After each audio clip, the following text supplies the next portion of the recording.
Futini këmbët në ujë të ngrohtë me kamomil dhe shikoni rezultatin.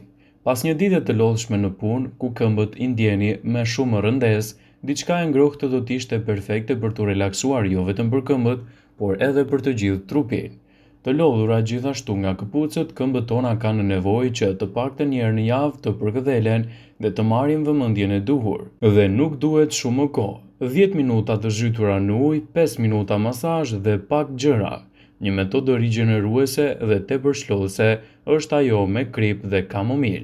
Në një legern shtoni ujë të ngrohtë, një dorë lule kamomili të thata dhe një lugë krip të zezë deti. E lini këmbët të qëndrojnë në ujë për 10 minuta. Më pas i fshini me një peshqir dhe masazhojeni me vaj bajame. Kur të keni shtuar disa pika vaj esencial lavande për aromë më të mirë, kështu rezultatet do të jenë të menjëhershme. Këmbët do të ndjehen më të qeta. Do të mbani larg gjithashtu edhe fryrjet e tyre të cilat mund të vinë gjatë ditës.